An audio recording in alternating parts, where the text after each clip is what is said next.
सीता अपने मिट्टी के किचन में सिलबट्टे पर मसाला पीस रही थी, तभी देवकी वहां आती है और कहती है, सीता बहू ऐसा कर कि चूल्हे पर चाय चढ़ा दे।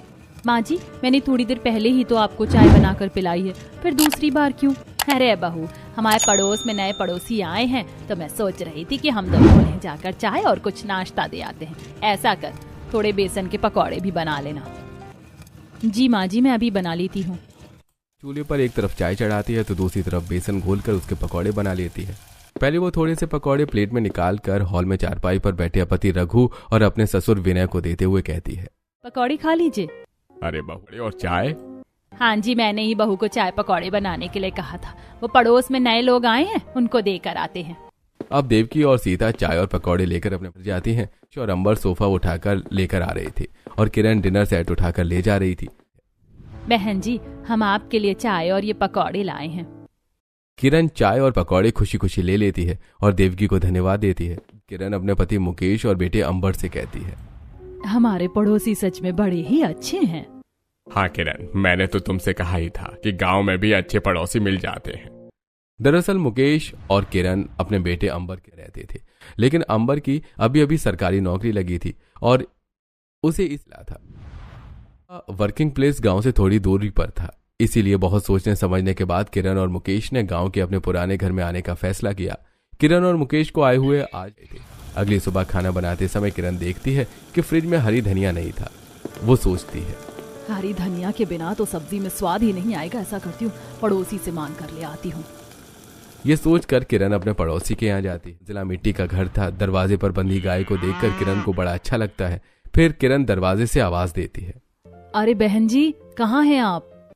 तभी देखकर कहती है, बहन जी रसोई में हूँ, आ जाइए। वो देखती है कि देवकी का घर पूरा मिट्टी से बना हुआ है। किरण हॉल और कमरों में होती हुई किचन में जाती है और देखती है कि देवकी की ही बनी हुई है।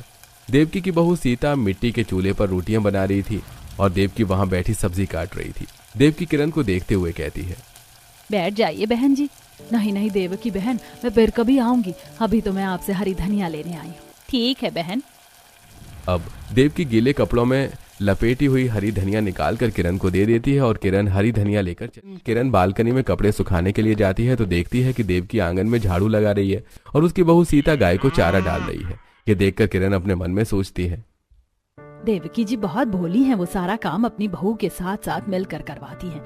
ऐसे में तो उनकी बहू सर पर चढ़ जाएगी। तो वहीं दूसरी तरफ देवकी अपनी बहू से कहती है, सीता बहू, गायों को चारा डाल दिया हो तो जरा गोबर के उपले भी बना लेना। आज धूप अच्छी है तो सारे सूख जाएंगे। अभी बना लेती हूँ। अब सीता गोबर के उपले बनाती है। तभी विनय भुट्टे लेकर वहां आता है और देवकी को देता हुआ कहता है, अरे देवकी, ये भुट्टे रख दो और हाँ, कुछ भुट्टे पड़ोसियों को भी दे देना। अब देवकी भुट्टे घर में रख देती है और कुछ भुट्टे लेकर और किरण को भुट्टे देते हुए कहती है, बहन जी हमारे खेत के भुट्टे हैं, खाकर देखना, बड़े स्वादिष्ट लगेंगे। हाँ हाँ बहन जी जरूर, आइए बैठिए ना। बहन जी फिर कभी बैठने आऊंगी। अब खाना बनाने का समय हो गया तो जरा बहू की मदद तो कर दूं। बहन जी बुरा ना माने तो एक बात कहूं आपसे। हाँ हाँ बहन जी कहिए ना। बहन जी आपको नहीं लगता कि आपने बहू को कुछ ज्यादा सर पर चढ़ा रखा है? अरे बहू का काम होता है घर की सारी जिम्मेदारी उठाना, लेकिन मैं देख रही हूँ कि आप अपनी बहू के साथ बराबरी से काम करवाती हो। अगर इस तरह रहा तो आपकी बहू सर पर चढ़ जाएगी, फिर वो आपके हाथ नहीं आएगी। अरे बहन जी, इस बुढ़ापे में क्या कोई मेरे सर पर चढ़ेगा? घर में खाली तो बैठी रहती हूँ, 4 बीमारियां लग जाती हैं बैठे रहने से। इसीलिए अपनी बहू के साथ काम में मदद करवा लेती हूँ और फिर वो बेचारी अकेली क्या क्या करेगी। मदद हो जाती है तो वो भी खुश रहती है। अच्छा बहन जी, अब चलती हूँ, फिर आऊंगी बाद में। देवकी अपने घर चली जाती है। अगले दिन किरण में पानी डाल रही थी, तभी उसका बेटा अंबर वहां आता है और कहता है, माँ कितनी अच्छी खुशबू आ रही है ना खाने की। लगता है कहीं कुछ बहुत स्पेशल डिश बन रही है। हाँ बेटा, हमारे पड़ोसियों का खाना बन रहा है। उनके यहाँ मिट्टी के चूल्हे पर खाना बनता है। उनकी बहू सीता बहुत अच्छा खाना बनाती है, उसी की खुशबू आ रही है। बस बेटा कुछ दिनों की बात है, फिर तो तेरी भी रश्मि से शादी हो जाएगी। फिर मेरी बहू आकर घर संभालेगी और मैं चैन से घुमा फिरा करूंगी। हाँ माँ, तुम रश्मि की माँ से बात कर लो, वो शादी की डेट निकालने के लिए कह रही थी। हाँ हाँ बेटा, मैं आज ही कर। अब किरण कमरे में बैठकर रश्मि की माँ से बात करके शादी की तारीख पक्की। फिर कुछ दिन शादी का कार्ड लेकर देवकी के घर जाती है तो देखती है कि देवकी अपने आंगन में। किरण देवकी को कार्ड देते हुए कहती है, देवकी बहन, मेरे बेटे अंबर की शादी की तारीख निकल गई है। अरे बहन, शादी भी तय कर ली और बताया भी नहीं। दरअसल उसकी शादी पहले से ही उसकी पसंद की लड़की रश्मि से तय है। रश्मि काफी पढ़ी लिखी और शहर की स्मार्ट लड़की है, मुझे भी वो बहुत पसंद है। लेकर वहां पर आ जाती है और कहती है, बैठिए चाची जी, लीजिए चाय पी लीजिए। देवकी के साथ आंगन में चटाई पर बैठकर चाय पीने लगती है और सीता काम करने के लिए अंदर चली कहती है, बहन जी आपने तो अपनी बहू को बहुत सर पर चढ़ा रखा है। देखना मेरी बहू आएगी तो मैं सारा रसोई का काम उसी से करवाऊंगी, और बाकी भी। आखिर बहू होती ही किस लिए है घर में। कुछ नहीं कहती और बात को हंसकर टाल देती है। ऐसी 2 महीने और अंबर की शादी हो जाती है और रश्मि दुल्हन बनकर घर आ जाती है। तो रश्मि कपड़े बदलकर आराम करती, लेकिन हाथ धोकर रश्मि किचन में जाती है तो किचन में अंधेरा होता है। रश्मि स्विच बोर्ड ऑन करती है तो देखती है कि लाइट नहीं है। फिर रश्मि अपनी सास को ढूंढते हुए छत पर जाती, आउटफिट में एक्सरसाइज कर रही थी। माँ जी आप यहाँ, मैंने पूरा घर ढूंढ लिया। माँ जी ये क्या, लाइट नहीं है, मैं अंधेरे में भला खाना कैसे बनाऊं। रश्मि ये गांव है, यहाँ तो कई बार लाइट चली जाती है, थोड़ी देर में आ जाएगी। तभी रश्मि को खाने की बहुत अच्छी खुशबू आ रही थी। वो पूछती है, माँ जी लगता है आसपास बहुत अच्छा खाना बन रहा है, देखो ना कितनी अच्छी खुशबू आ रही है। तभी पीछे से नाइट ड्रेस में अंबर आ जाता है और कहता है, रश्मि ये खाने की खुशबू हमारे पड़ोस से आ रही है, बहुत स्वादिष्ट खाना बनता है उनके घर। वैसे मुझे भूख लगी है, तुम कब तक खाना बनाओगी। बस लाइट आ जाए तो मैं खाना बना देती हूँ। अरे नीचे जाकर देखो लाइट आ चुकी है। किचन में जाती है और खाना बनाने लगती है। वो फ्रिज से खोया और क्रीम निकाल कर मीठे में खीर बनाती है, साथ ही पनीर की सब्जी, पूड़ी, वेज पुलाव, रायता, कड़ी, ये सब कुछ बनाकर भगवान को भोग लगा को खाना परोस देती है। तभी किरण रश्मि से कहती है, रश्मि बहू तू सभी का खाना थाली में निकाल ले, पहले हम अपने पड़ोसियों को दे आते हैं, उसके बाद हम खाना खाएंगे। रश्मि सभी डिशेस थोड़ी थोड़ी किरण के साथ देवकी के घर जाती है। देवकी किचन में थी तो वे लोग भी किचन में चले जाते हैं। रश्मि देखती है कि सीता मिट्टी के चूल्हे पर रोटी बना रही थी और देवकी बैठकर सब्जी काट रही थी और दाल मिट्टी की हांडी में चढ़ी हुई थी। तभी किरण कहती है, देवकी बहन हमारी बहू ने आज पहली बार खाना बनाया है, इसीलिए सोचा तुम्हें भी खिला दूं। अच्छा बहन, वैसे रश्मि बहुत सुंदर है। अपनी तारीफ सुनकर रश्मि शर्मा जाती है और फिर सभी साथ मिलकर खाना खाते हैं। अगले दिन किरण जब सोकर उठती है तो रसोई में जाती है और देखती है कि रश्मि वहां नहीं है। फिर किरण रश्मि के कमरे में जाती है तो देखती है कि रश्मि सो रही है। किरण कहती है, अरे रश्मि बेटा उठ जा, 9 बज रहे हैं, तेरे ससुर जी और तेरे पति को भी भूख लगी होगी, जल्दी उठ जा। माँ सोने दो ना, मैं रात को कितनी थक गई थी, थोड़ी देर बाद उठूंगी। किरण के जगाने पर भी रश्मि नहीं उठती। रसोई में जाती है और चाय बनाती है। फिर घर के बाहर गार्डन जाती है जहाँ मुकेश टेबल कुर्सी पर बैठा हुआ था।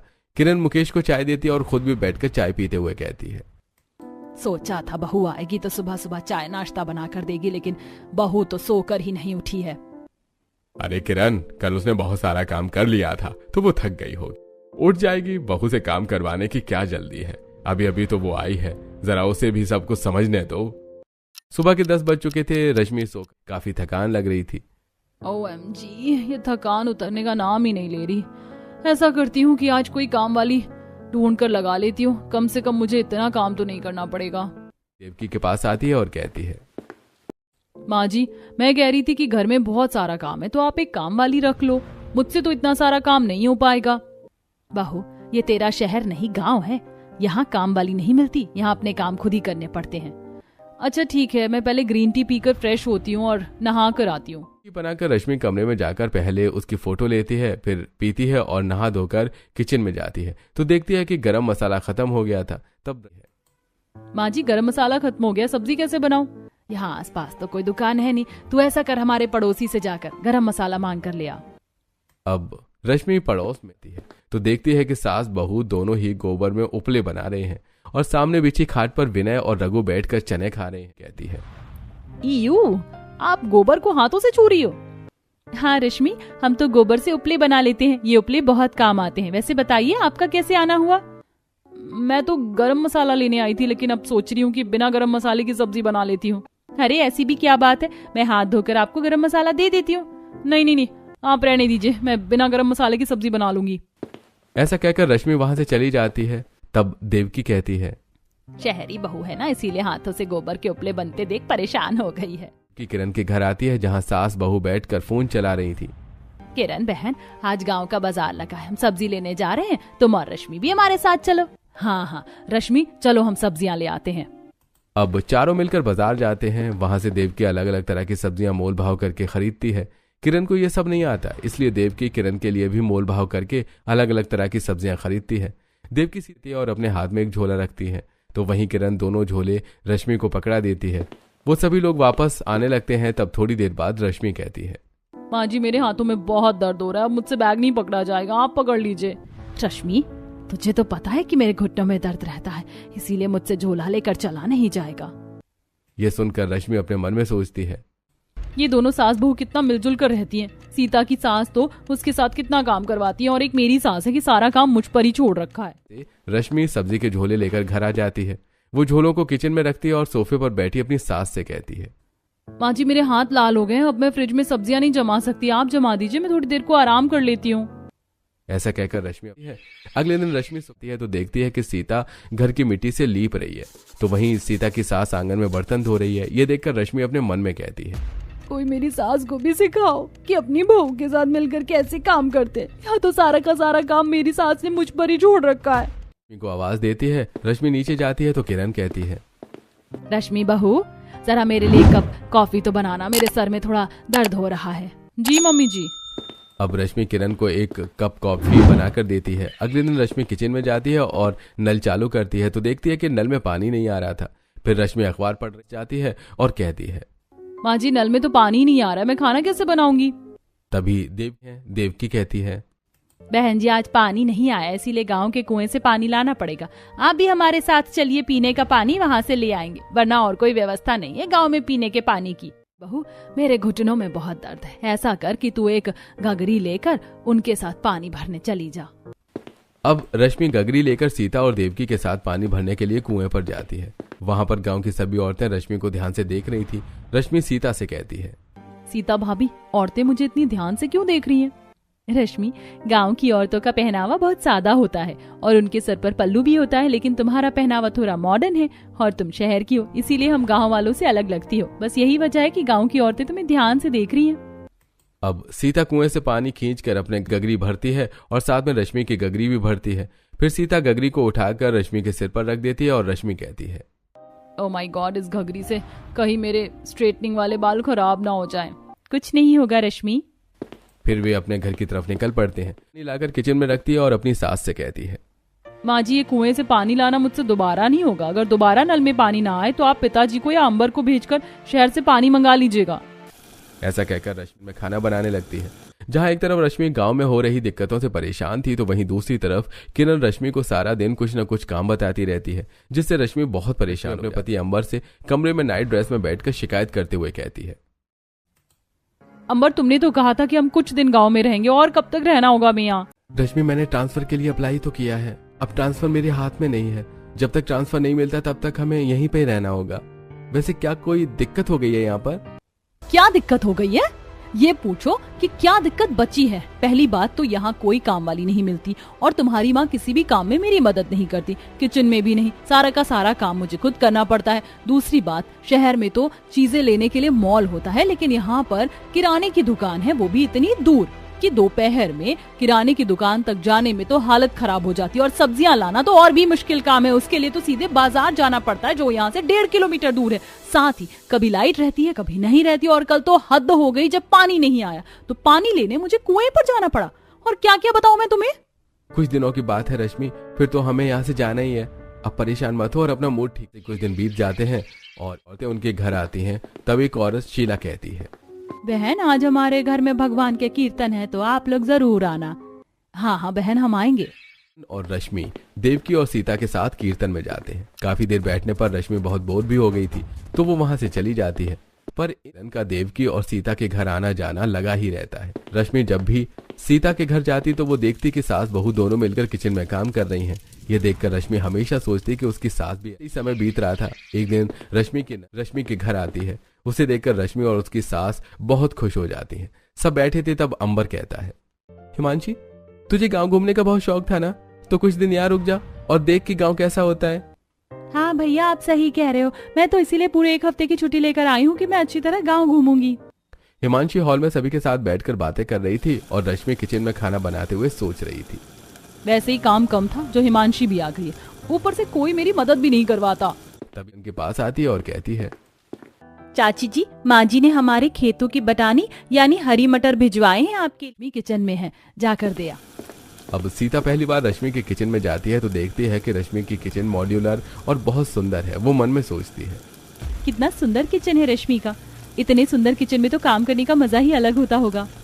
फिर सीता रश्मि को बटानी देती है और कहती है, रश्मि भाभी, लगता है आज काम कुछ ज्यादा ही है, लाओ मैं आपकी मदद करवा लेती हूँ। यह सुनकर रश्मि हाँ कर देती है। फिर सीता खाना बनाने में रश्मि की मदद करती है और सारा काम खत्म करने के। भाभी, अब मैं चलती हूँ, मेरे घर वाले मेरा इंतजार कर रहे होंगे। रुको सीता भाभी, थोड़ा सा खाना साथ लेती जाओ। सीता और अपने घर की तरफ निकल पड़ती है। अगले दिन हिमांशी को लेकर गांव घूमने के लिए निकल जाती है। रश्मि घर का सारा काम करती है, फिर खाना बनाती है और रसोई भी साफ करती है। हिमांशी पूरे एक हफ्ते रहती है और इस बीच रश्मि को बहुत काम करना पड़ता है। एक हफ्ते बाद वहीं दूसरी तरफ सीता बारिश की वजह से आंगन में फिसल करती है और उसके पैरों में चोट आ जाती है। रघु दौड़कर आता है। वो सीता को गोद में उठाता है और कमरे में ले जाकर खाट पर लिटा देता है।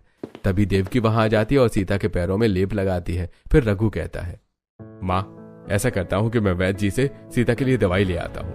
हाँ बेटा, और सीता अब तो जब तक पूरी तरह ठीक नहीं हो जाती, घर की सारी जिम्मेदारी मैं संभालूंगी।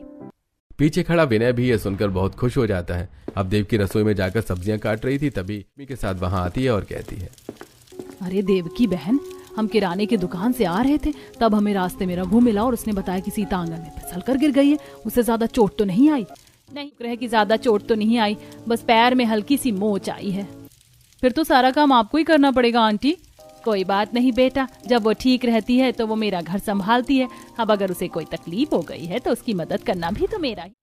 देवकी चूल्हे पर रखा नमक का गर्म पानी उठाती है और कहती है, चलो खाट पर लेटी है, आप उससे मिल लो, तब तक मैं उसके पैरों की नमक वाले गर्म पानी से सिकाई कर देती हूँ। अब किरण और रश्मि देवकी के साथ सीता के पास जाती हैं। किरण सीता का हालचाल पूछती है तो वहीं देवकी सीता के पैर नमक वाले पानी में डालकर मग्गे से उसके पैर पर पानी डालकर उसकी सिकाई करती है। ये सब देखकर रश्मि अपने मन में सोचती है, आंटी कितनी अच्छी हैं, अपनी बहू का कितना ख्याल रखती हैं।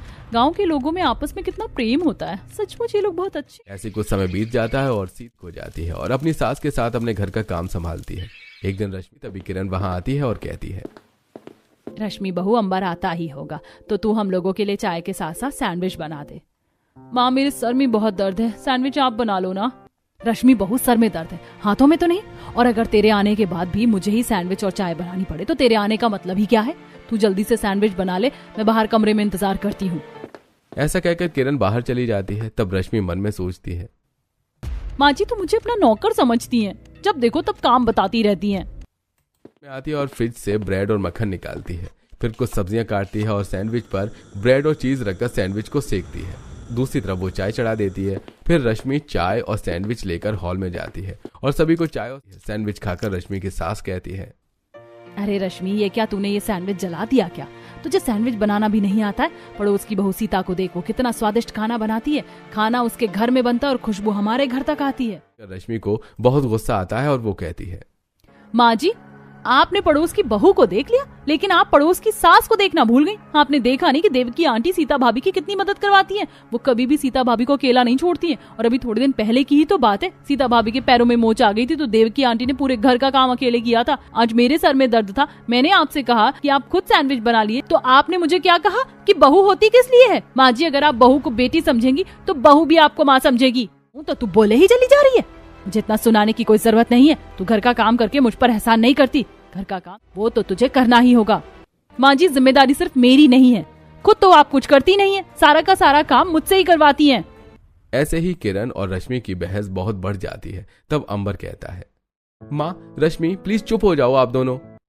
अब रश्मि होकर अपने कमरे में चली जाती है और अपने कमरे का दरवाजा बंद कर देती है। रश्मि के जाने के बाद मुकेश किरण से कहता है, रश्मि अभी बच्ची है किरण, तुम भी अपनी उम्र का लिहाज करो। रश्मि बाहर में पली बड़ी लड़की है, उसके लिए गांव के माहौल में रहना आसान काम नहीं है। तुम्हें घर के कामों में रश्मि की मदद करनी चाहिए। हाँ जी, आप अपना ज्ञान अपने पास ही रखिए। कमरे में चली जाती है। अब आने का समय हो जाता है। किरण मन में सोचती है, रश्मि अपने कमरे से अभी तक बाहर नहीं आई है। अगर वो बाहर नहीं आई तो खाना कौन बनाएगा? हे भगवान, कहीं मुझे ही खाना बनाना ना पड़ जाए। तभी अमर घर आता है तो सोफे पर बैठा मुकेश कहता है, अमर बेटा, पूरा दिन हो गया, रश्मि अपने कमरे से बाहर नहीं निकली है। जरा तू रश्मि से बात करने की कोशिश तो कर। जी। अमर दरवाजे के पास जाता है और कहता है, रश्मि दरवाजा खोलो प्लीज, दरवाजा खोलो, मुझे तुमसे बात करनी है। काफी कोशिशों के बाद रश्मि दरवाजा खोलता आता है और रश्मि से कहता है, रश्मि ये क्या तरीका है, तुमने सुबह से कमरे का दरवाजा नहीं खोला। तुम्हें दिखाई नहीं देता ना अंबर कि मुझे इस घर में कितना काम करना पड़ रहा है और माँ जी किसी भी काम में मेरी कोई मदद नहीं करती हैं। क्या तुम मुझे यहाँ नौकरानी बनाकर लेकर आए थे? जो भी हो, लेकिन अब मैं काम नहीं करूंगी। मैं चाहती हूँ कि माँ जी सारा काम अकेले करें ताकि उन्हें एहसास हो कि मैं कैसे सारा काम अकेले करती हूँ और कैसा लगता है जब वो मेरी मदद नहीं करवाती हैं। तो ठीक है रश्मि, अगर तुम यही चाहती हो तो मैं तुम्हारे साथ हूँ। तुम अपने कमरे में ही रहो, किसी चीज की जरूरत होगी तो मुझसे मंगा लेना। ऐसा कहकर अंबर हॉल में जाता है और अपने पिताजी को सारी बातें बताता है। ये सुनकर मुकेश कहता है, बेटा रश्मि बिल्कुल सही कहती है। तुम्हारी माँ को यह एहसास होना चाहिए कि बहू को बेटी समझना कितना जरूरी है। तुम चिंता मत करो, आगे की बातें मैं संभाल लूंगा। अब किरण हॉल में आती है और मुकेश से कहती है, किरण, रश्मि बहू ने काम करने के लिए साफ मना कर दिया है। देखो किरण, अभी रश्मि बहुत गुस्से में है, इसलिए उसे ज्यादा कुछ कहना ठीक नहीं है। अब जब तक उसका गुस्सा शांत नहीं हो जाता तब तक घर का काम तुम कर लो। हाँ तो ठीक है, वैसे भी रश्मि के आने से पहले घर का सारा काम मैं ही तो करती थी, फिर कर लूंगी, उसमें क्या रखा है। अब किरण रसोई में जाती है और सभी के लिए खाना बनाती है। अंबर अपनी माँ से कहता है, माँ मैं अपना और रश्मि का खाना कमरे में ही ले जा रहा हूँ, इसी बहाने वो भी खा लेगी। हाँ बेटा, यह सही रहेगा, तू कमरे में खाना खा ले जा। अंबर अपने कमरे में खाना लेकर चला जाता है। फिर किरण भी अपने पति के साथ खाना खाती है। उसके बाद वो सारे झूठे बर्तन किचन में ले जाती है। फिर वो बर्तनों को धोती है, फिर रसोई साफ करती है। ये सब काम करते हुए किरण बहुत थक जाती है। वो कमरे में जाती है और दोनों कपड़े बदलकर सोने की तैयारी करती है। आज तो मैं काम करके बहुत थक गई, पैरों में दर्द हो रहा है। किरण, रश्मि भी तो अकेले काम करती थी, उसके पैरों में भी तो दर्द होता होगा। ये सुनकर किरण मुकेश को गुस्से से देखती है और कुछ नहीं कहती। अगले दिन किरण सुबह उठती है। पहले वो पूरे घर में झाड़ू लगाती है, उसके बाद रसोई को साफ करके खाना बनाती है। किरण को सर्दी भी हो गई थी और उसे खांसी भी आ रही थी। किरण अपने मन में सोचती है, ये भगवान कितना काम है, रश्मि बहू काम करती थी तो कम से कम मुझे आराम तो था। फिर किरण खाना बनाकर सभी को सर्व करती है और पूरा दिन काम करती है। ऐसे 4 दिन बीत चुके थे। अब किरण की तबीयत खराब हो जाती है। काम करके उसके बुखार आ जाता है। रश्मि को किरण के पास आती है और कहती है, आई एम सॉरी मॉम, मुझे ऐसा नहीं करना चाहिए था, लेकिन मैं आपको समझाना चाहती थी कि मुझे आपकी मदद की कितनी जरूरत है। खैर अब आप कोई काम नहीं करेंगी, मैं सब कुछ देख लूंगी। ये सुनकर किरण रोते, रश्मि बहू मुझे माफ कर दे, मुझे अपनी गलती का एहसास हो गया है। बहू, मदद की जरूरत सबको होती है। ये कहकर किरण रश्मि को गले से लगा लेती है। तभी सीता और देवकी वहां आ जाते हैं और देवकी भी बहुत खुश होते हैं। किरण जल्दी ठीक हो जाती है और अपनी बहू के साथ खाना बनाने में मदद करने लगती है और इस तरह उनके जीवन में सब कुछ ठीक हो जाता है।